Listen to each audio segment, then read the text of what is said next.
This video contains spoilers to Star Wars The Last Jedi, as well as possibly Star Wars The Force Awakens, and if you haven't seen either of those yet, it's kind of your fault. Last Jedi's been out for exactly 1 year now, and Force Awakens has been out for 3 years now, most likely. Yeah. So, anyways, onto the video. So about a year ago, the Star Wars movie that split the fan base came out, and I just wanted to talk about my opinions. I actually sat and wrote them down this time because I filmed something the night before and I didn't really like it as I was editing it, and I went to bed and then the day came, so I went, shit! So here it is. Also, there's probably going to be a lot of jump cuts because even though I wrote it down, there's a lot of stuff and there's going to be a lot of thinking because I only have bullet points as notes. So let's get to it. So I'm going to split this up into the sections where of what I liked versus what I disliked. A lot of them are things you've already heard, but these are just my opinions on the stuff. So let me start off with the things I don't like. So the first thing is I don't really like how the Force is now. The Force used to be just, you were special, I guess. Whereas like now, it's cool, or the one thing that's cool is that it's like anyone can have the Force, where before it was like you specifically have to be chosen to wield this connection. But how they made it is like, and I'll get into it later, is they kind of went like dark side is here, light side was here. Fuck, we need someone up, we need it to be here, so let's make a random person that's powerful to match it. Canto Bite was something out of a different, like, cheesy sci-fi movie. I'm sorry. If anyone did like that, I am sorry. And I would like to know how you like it, because it seems like it's a planet that doesn't belong in Star Wars. That's in Star Wars. It's literally just Earth. That's literally what it is. It was just Earth in Star Wars, because they were using it as, like, using it for social issues, which is not bad, but you don't shoehorn social issues into a movie. You work it into the plot like smoothly so that later on people look back and go, oh shit, that was a metaphor for that. Wow. Instead of going, they literally just make Canterbury about how people make make money off of war and animal cruelty and slavery. That wasn't really like slowly put in. My dislikes have risen one-fold from my likes because I forgot about something. Okay. The third thing I didn't like was Rose and Finn's like romance. It was kind of forced. I felt like they could have done so much better, because when you're watching a movie and they're like slowly building up the romance, it kind of makes it like so when are they gonna be together? The best example is the TV show Lucifer, where they've been building up this like romance between Chloe and Lucifer, and you're just like, are they gonna get together? And then there are moments where like, are they together? And then there are moments where they're like, well, Lucifer fucked that up. Then again, that works more of a TV show. What they do is they try to cram a story in that spanned the entire thing, but if you look at it, the story between Finn and Rose happened probably for 15 minutes. There was 15 minutes of romance, and then the what they built up to would have been Rose kissing Finn. It was kind of just awkward. You kind of just like, really? You chose now to kiss? Fourth thing, Snoke was plain useless apparently. Like, fuck that guy. Right? Am I right? It's not like we wanted to know more about him. Like, when your character looks that fucked up and he's that powerful, you want to know more about him. But it's also nice that there's a mystery behind that you don't know, so that's what would continue you to want to see more of him. Because we don't know his past, but we want to know what he's capable of. And what we learned that he's capable of is just bossing a 27-year-old boy around and then picking up a Jedi and just kind of doing doodles in the air with her body. If he's so powerful, Why wouldn't he realize that the lightsaber that was spinning was the one right fucking next to him? When the audience could hear the scrape, if this was a lightsaber, the audience could hear the scraping of the metal against his chair. If we can hear that, shouldn't Snoke be able to hear it where it's right fucking next to him? Sorry, I got a phone call. But anyways, the Snoke kind of just became pointless. I'm gonna sit up because this is just too much headspace. And the fifth point that I didn't like was kind of Rey's lineage. Now, don't get me wrong, I think it's cool that she just comes from nothing, but then the next point that I'll get to kind of just throws out the window. Also, the Force point kind of just doesn't matter, or makes that kind of pointless. Like, if she became, like, if she was revealed, like, she was actually Luke's daughter, and Luke didn't tell her to protect her, or something, I don't know, or something. I don't know. Let's just go with the theory that, like, oh, Rey's actually Luke's daughter. That'd be like, cool, great, fan service, what we wanted in Last Jedi. But also the fact that they said, like, she comes from nothing. It's like, cool, great, anyone could be a Jedi. But then the next point and the Force point tie into why it's pointless, doesn't matter, and it's stupid.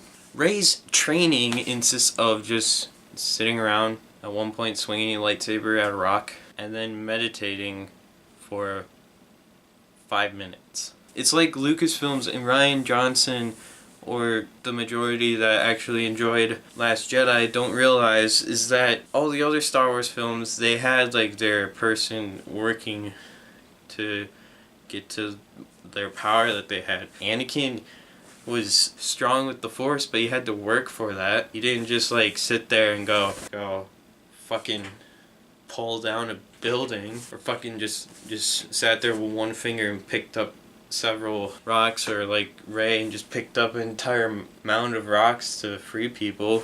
Luke was the fucking son of Anakin Skywalker, and he could barely pull a lightsaber out of snow when he was like forced to try and use the Force. So you're telling me that just because the dark side is a little too strong, that the light side needed to equal it randomly, so then you just have this person just not working for what they're earning? That's why I think Goku would be a good role model, because you don't go from just a normal person to Super Saiyan, God Super Saiyan, or Super Saiyan Blue by just sitting around. No, he fucking trained.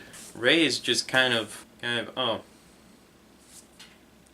I'm a master at lightsaber combat now.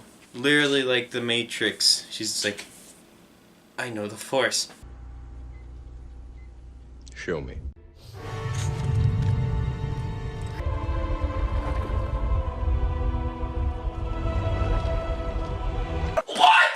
Like that point, as well as the Force, kind of just make her parent lineage, or her family lineage, just pointless, because it's like she came from nothing. But doesn't matter. She's the fucking best Jedi since Luke. These past points have been directed at Rey, but I'd like to point out I do actually like Rey. I main her in Battlefront 2 whenever I get the chance of playing it. I didn't feel like sitting up. I wanted to lean back, but the headspace is bothering me. Another point is Rey could bring Kylo back. Why is it Rey? Wouldn't it be more logical that somehow Han or Leia could have brought him back? Like we saw Han do jack shit in getting him back, because he tried so hard to bring him back, and thinking he was bringing him back, Kylo just went fucking chest blade.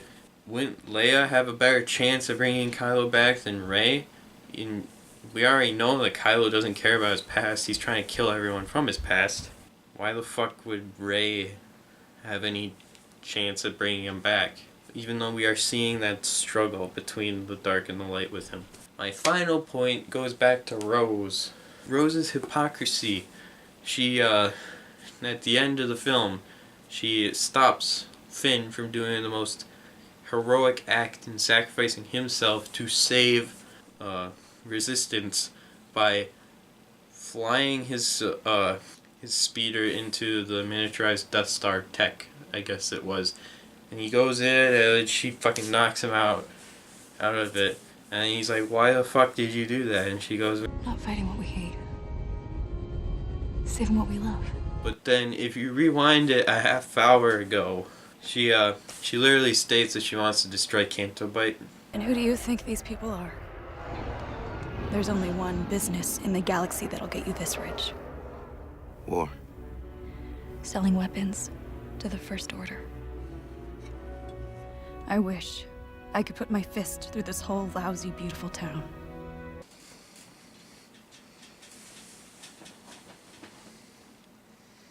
What the fuck were you thinking, Ryan? Like, you wrote her in, like, as, like, you had, like, a weird thing where you're like, she wants to destroy that, because that's obviously bad. But the First Order will fucking wipe out everyone, but gotta save Finn. Gotta save Finn from being a hero. Just can't let him be a hero. He got to be a hero one time, and that was try and protect Rey. Or try and stop Kylo in a lightsaber fight. He only gets that one chance, that's it. Anyways, that was all the stuff I disliked about it and what I thought about those points. Now we're getting to stuff that I like, which I haven't actually heard people say. And if people have said it, these are the reasons why I like it. My first reason why I liked The Last Jedi was that they attempted something different. They were trying to do something that didn't fit the Star Wars formula, which I give them applaud. This sort of way didn't actually work out in my opinion, but I still give them the applause for trying something different instead of falling for the same formula that Force Awakens kind of fell into with the Death Star and stuff. My second point is I actually enjoyed the costumes in it, and to the point where I actually have this idea for when I get like a bigger bedroom or something, or like my own place or whatever, just like a bigger space.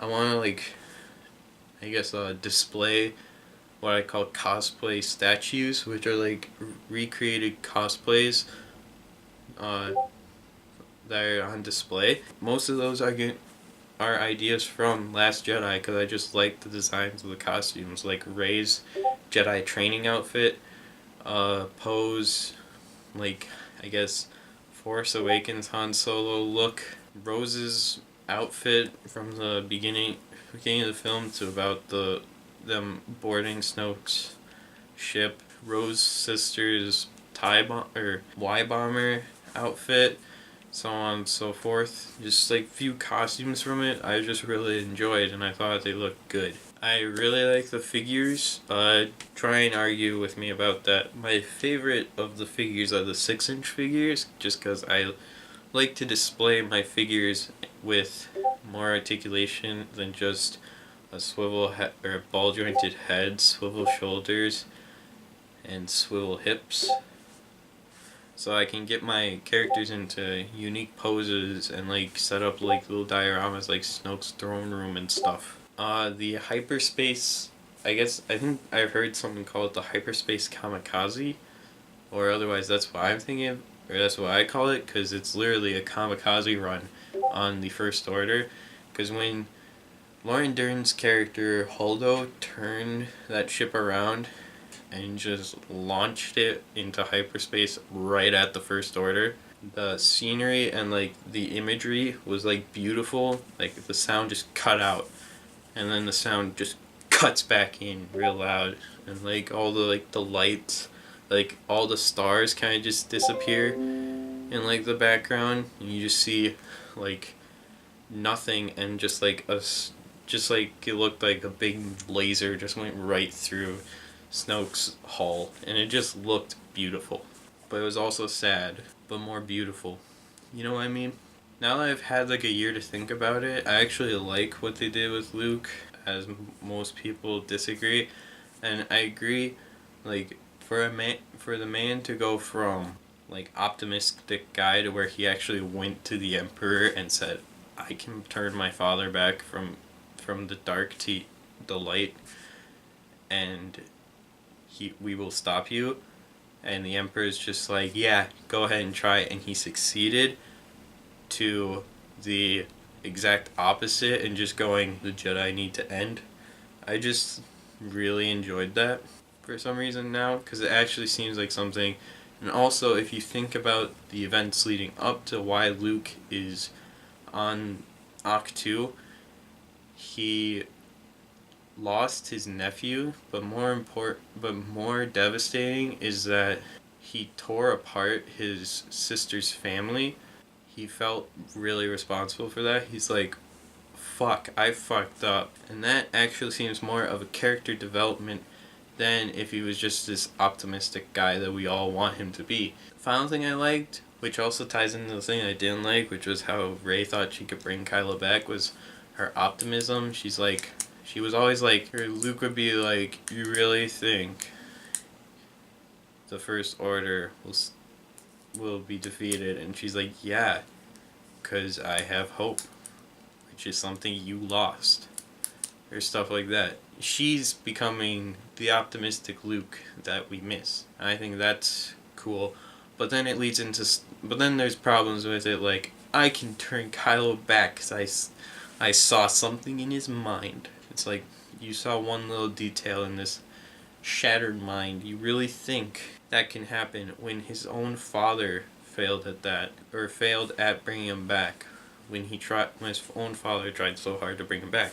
Otherwise, her optimism seemed really great in this movie, because it was like, we need that optimism so that the Resistance could win against the First Order. While filming this, I actually came across one more thing that I really liked. Every single line from Snoke was graceful, and that's all due to the great performance by Andy Serkis.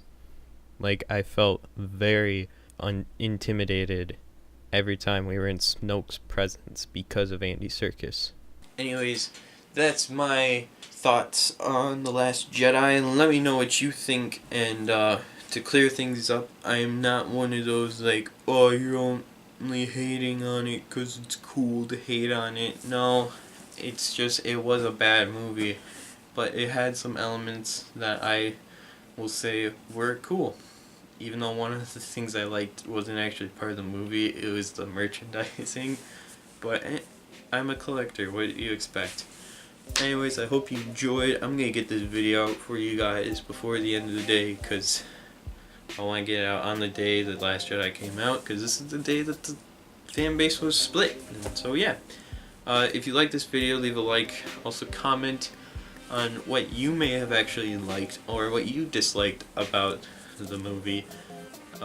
Also, social media in the links below if you want to follow me on any of those, as well as a merch store if you care to follow, or if you care to buy anything. But until the next video, I will see you in the future. Bye guys.